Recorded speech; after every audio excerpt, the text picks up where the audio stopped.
नमस्कार, मैं हूँ मनविंदर। एमबीएन नेटवर्क पे आप सभी लोगों का बहुत स्वागत है। अरविंद केजरीवाल और उनकी पूरी टीम घोटालों की दलदल में फंसी हुई है। अगर अरविंद केजरीवाल, मनीष सिसोदिया, संजय सिंह शराब घोटाले में जेल काट कर के आए हैं, तिहाड़ से लौट के आए हैं, तो उनका एक और साथी अभिमंत्री जो है जेल में है, जिसे अरविंद केजरीवाल अपनी ही तरह ईमानदार बताने पे तुले हुए हैं, और वो हैं अमानतुल्लाह खान। ईडी पर इनका शिकंजा कुछ और ज़्यादा कस गया है, क्योंकि ईडी ने दिल्ली वक्फ बोर्ड में हुई अनियमितताओं के मामले में अमानतुल्लाह खान के खिलाफ दिल्ली की एक अदालत में एक आरोप पत्र दाखिल किया है। ये 110 पन्नों का आरोप पत्र है, चार्जशीट है, जिसमें कई ऐसे फैक्ट सामने आ रहे हैं जिनका सीधा असर अरविंद केजरीवाल पे भी दिख रहा है, क्योंकि दोनों ने मिल कर के पैसे की बंदरबांट की है। और सीबीआई ने अब ये चौंकाने वाला फैक्ट जो है सामने रख दिया है। इसी पर बात करते हैं, और आगे बढ़ने से पहले दोस्तों, आपसे मेरा वही निवेदन, वही आग्रह, चैनल को सब्सक्राइब कर लीजिए। कंटेंट अगर पसंद आ रहे हैं तो लाइक ज़रूर कीजिए, वीडियो को शेयर भी कीजिए, कमेंट ज़रूर कीजिए, क्योंकि आपके कमेंट मेरे लिए बहुत ही अहमियत रखते हैं। तो सभी राष्ट्रवादी, नेशनलिस्ट चैनल के प्रति अपना स्नेह, अपना सपोर्ट बनाए रखिए। तो ये जो अमानतुल्लाह खान हैं, पुराने पापी हैं। दिल्ली के दंगे हों या शाहीन बाग का धरना, सभी में केजरीवाल ने इनका जम करके इस्तेमाल किया था। अब ईडी ने दावा किया है कि आम आदमी पार्टी के विधायक अमानतुल्लाह खान ने दिल्ली दंगा पीड़ितों की सहायता के लिए फंड जो इकट्ठा किया था ना, उसके बहाने बैंक में एक अकाउंट खोला और सार्वजनिक धन का कुछ हिस्सा नकद निकाल करके उन्हें दिया गया था। ईडी ने दिल्ली में स्पेशल पीएमएलए कोर्ट में अमानतुल्लाह खान और उसकी दूसरी पत्नी मरियम सिद्दीकी के खिलाफ सप्लीमेंट्री चार्जशीट दाखिल की है, और सीबीआई ने ये चौंकाने वाला दावा सामने रखा है। मामले की सुनवाई 4 नवंबर को होने वाली है, यानी कि कल होने वाली है।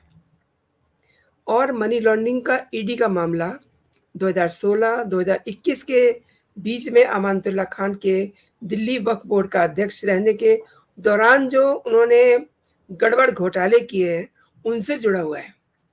अमानतुल्लाह खान जो हैं, ओखला सीट से आम आदमी पार्टी के विधायक हैं, और जांच एजेंसी ने आम आदमी पार्टी के विधायक पर अपने चुनावी हल्फनामे में आश्रितों का पूरा ब्यौरा नहीं देने का भी आरोप लगाया है। ईडी का ये भी कहना है कि अमानतुल्लाह खान ने दिल्ली वक्फ बोर्ड की कोई मंजूरी नहीं ली, और मंजूरी के बिना ही दिल्ली वक्फ बोर्ड राहत समिति का गठन किया। सीबीआई ने ये भी कहा है कि दिल्ली दंगे के पीड़ितों के लिए धन इकट्ठा करने के बहाने अमानतुल्लाह खान ने दिल्ली वक्फ राहत समिति के नाम पर एक अनाधिकृत बैंक खाता खोला, लोगों से पैसा लूटा, पैसा उसमें जमा कराया, देन फिर पैसा निकलवाया, और अमानतुल्लाह खान के निर्देश पर ये पैसा निकाला गया और फिर उन्हें, यानी कि खान साहब को दे दिया गया। दिल्ली दंगे आपको याद है 2020 में हुए थे। अच्छा, मज़ेदार बात ये भी है कि इस दंगे में भी खान साहब का ही हाथ बताया जा रहा है। अब ईडी ने जो चार्जशीट में फैक्ट, जो खास बातें सामने रखी है ना, दीज आर वेरी इंटरेस्टिंग। उसमें कई तो ऐसे विवरण हैं जो सीधे-सीधे अरविंद केजरीवाल को अपने लपेटे में ले रहे हैं। अमानतुल्लाह खान ने चुनावी हल्फनामे में आश्रितों का ब्यौरा जो है, एक होता है ना, सब कुछ बताना होता है, कौन-कौन आपकी फैमिली में है, ठीक से नहीं दिया।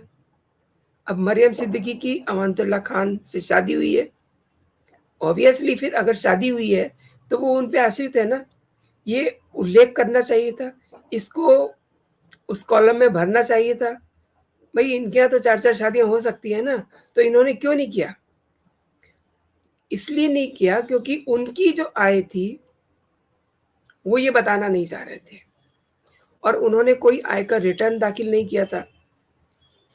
देखिए, जैसे अरविंद केजरीवाल ऐसे मामलों में बहुत स्मार्ट है ना, ठीक उसी तरीके से ये आयकर रिटर्न का जो आइडिया है, ये अरविंद केजरीवाल का ही उनको दिया हुआ है।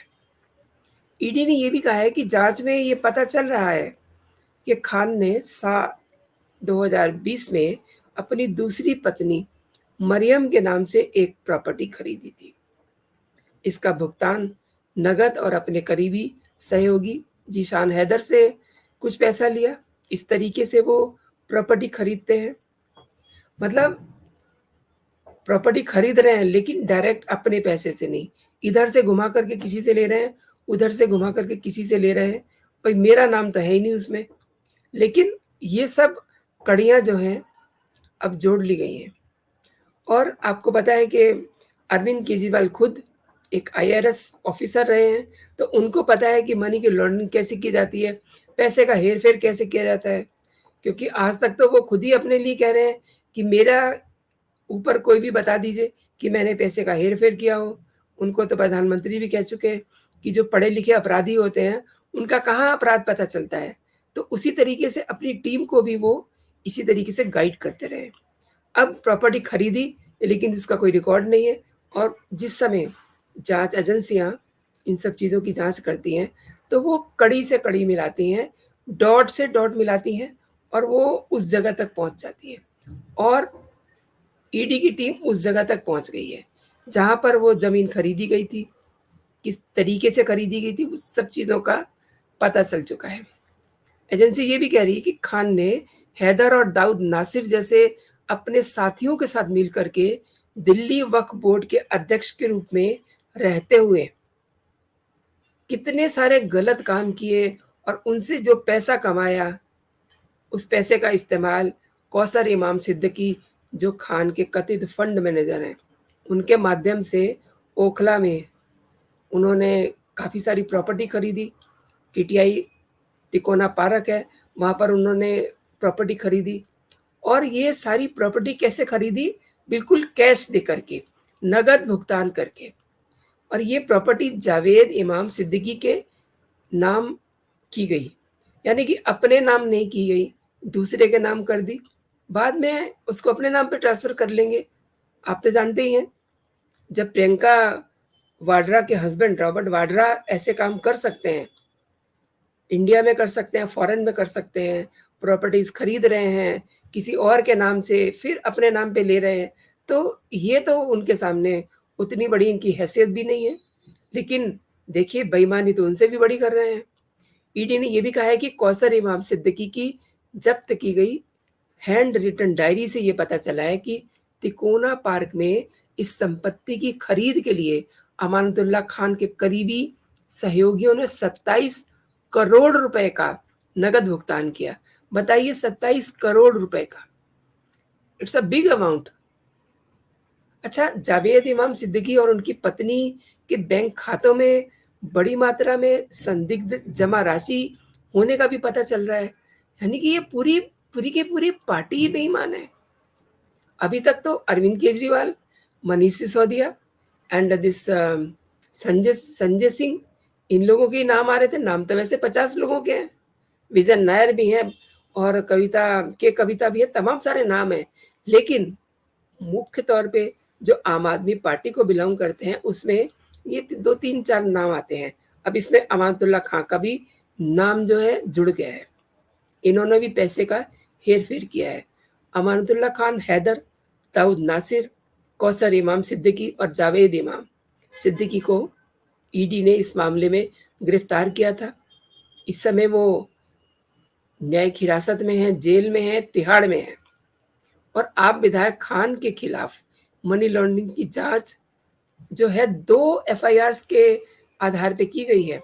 ईडी ने 2 सितंबर को दिल्ली के ओखला इलाके से खान के आवास से छापेमारी के बाद पीएमएलए के प्रावधानों के तहत उन्हें गिरफ्तार किया था और ये दावा किया था कि पूछताछ के दौरान वो सवालों के जवाब ठीक से नहीं दे रहे थे। यहाँ रोक करके मैं आपको एक चीज़ और बताती हूँ। He is such A smart fellow, this Khan. इन्होंने एक बार पहले भी ईडी ने इनको बुलाया था और उन्होंने पूछताछ की थी, लेकिन ये जनाब अपना गिरफ्तारी का एक वीडियो जारी करके गए थे कि मैं गिरफ्तार हो चुका हूँ, मुझे ईडी ने गिरफ्तार कर लिया है, दिस एंड दैट।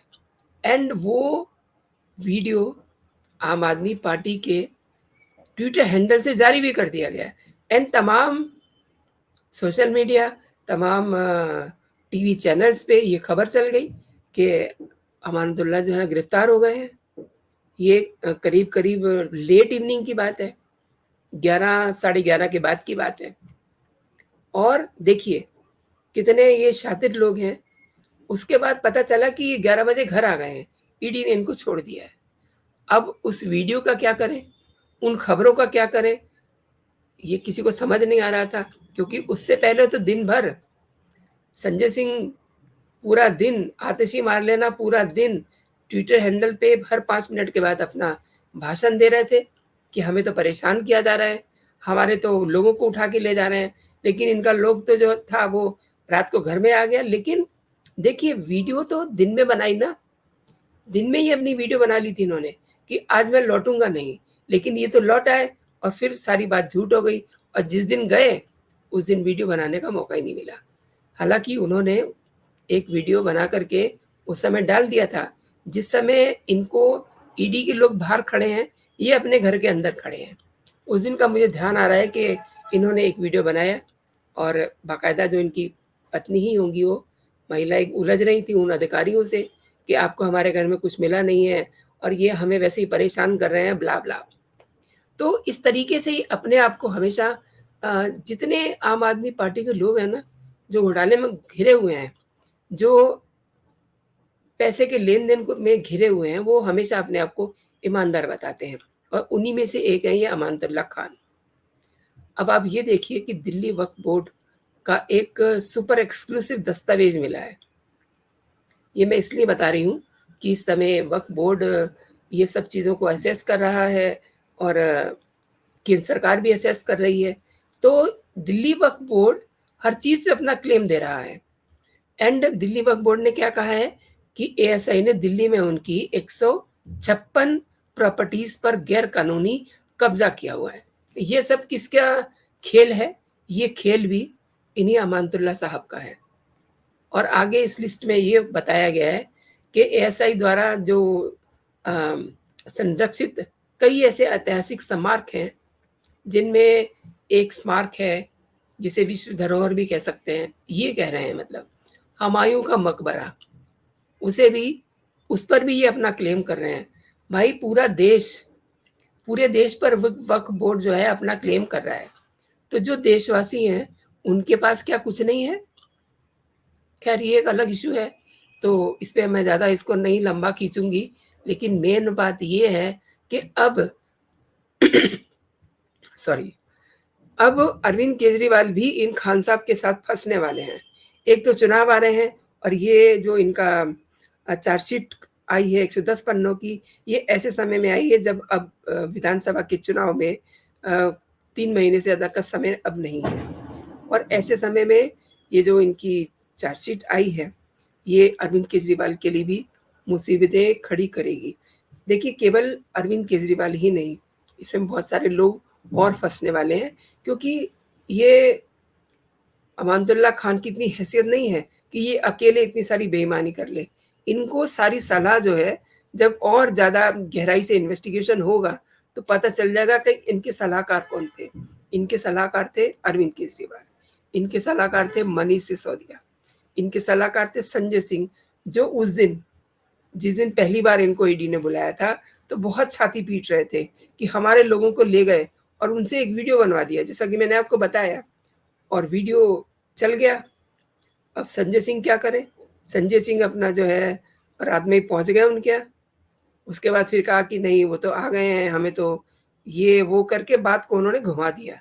लेकिन असली बात ये है कि अब संजय सिंह, अरविंद केजरीवाल, मनीष सिसोदिया और ये अमानतुल्लाह खान, ये सब के सब अब लपेटे में दोबारा से आ जाएँगे। हालाँकि उन तीनों पर तो पहले से ही बहुत सारे केस चल रहे हैं। तो दोस्तों, आपने मेरे साथ पूरा वीडियो देखा एंड आपका बहुत-बहुत धन्यवाद मेरे साथ वीडियो देखने के लिए।